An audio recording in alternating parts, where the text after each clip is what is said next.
어쨌든 본인의 보증금을 회수할 수 있을 만한 법률적인 조치를 최대한 강구하시면 좋을 것 같고요.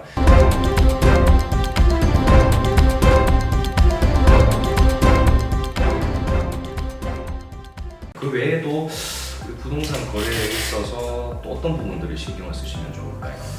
우선 매매의 경우를 말씀드리자면 일단 매수인의 입장에서는 당연한 얘기이지만 계약서를 꼼꼼히 확인하셔야 합니다. 특히 부동산 등기부 등 공신력 있는 서류들을 잘 확인하셔야 할 것 같습니다. 예. 특히 이제 뭐 계약서 같은 경우에도 당연한 얘기지만 당사자의 인적 사항이 정말 바르고 정확하게 잘 기재가 되어 있는지, 그다음에 실제 매도인과 계약서상의 매도인이 동일한 인물이 맞는 것인지, 그다음에 목적물, 거래 대상이 되는 목적물의 주소나 면적 또는 뭐 지목 같은 이런 목적물의 표시가 정확하게 표기가 돼 있고 또 계약서상의 내용과도 모두 일치를 하는 것인지 부분에 대해서도 꼼꼼하게 확인을 하셔야 될 것 같고요.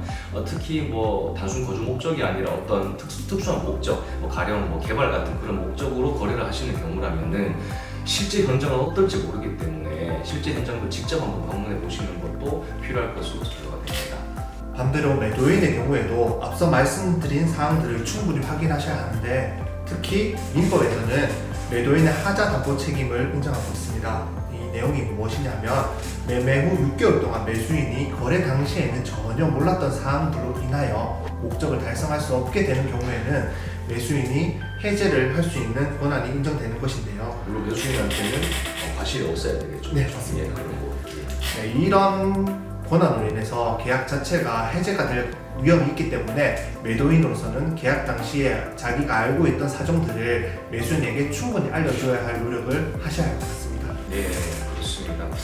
그리고 조금 전 정경선 말씀드린 매매 경우와 달리 임대차 같은 경우에도 사실 임대인이든 임차인이든 조금 전에 말씀해 주셨던 이런 기본적인 유의 사항들은 반드시 확인하시고 체크를 하셔야 될 것 같습니다. 특히 임차인께서는 상당한 수준의 금액을 보증금으로 이제 지급을 하면서 들어가시는 상황이기 때문에 내가 지급하는 보증금의 회수가 원활하게 잘 될 수 있을 것인지에 대해서 충분히 확인을 해야 될 것 같고요. 특히나 선순위 보증금은 어느 정도인지, 금자당은 어느 정도 설정이 되어 있는지부터 시작해서 기타 권리관계가 어떻게 설정되어 있는지를 부동산 등기부를 통해서 반드시 확인을 하셔야 될 것 같습니다.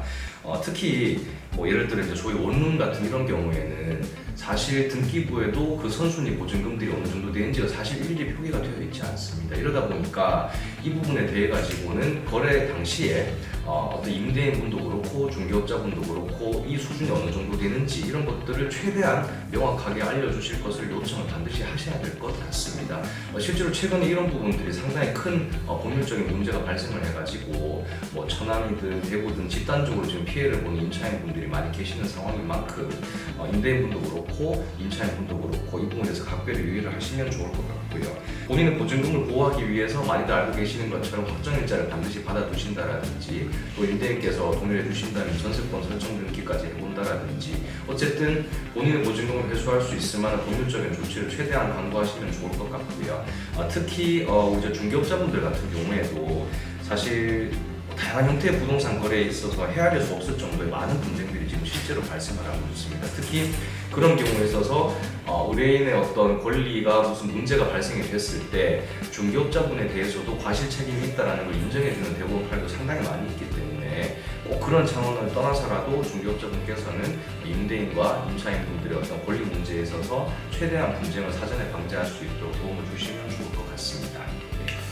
그 외에도 한 가지 더 말씀드리자면 표준 계약서가 있으니 괜찮겠지라고 안심하지 마시고 해당 계약에 있어서 특별한 사정이 존재한다면 이를 반드시 특약사항에 기재하셔서 추후 발생할 수도 있는 법률적 분쟁을 미연에 방지하기 위한 노력을 모두 다 함께 하셔야 할 것 같습니다. 그렇습니다.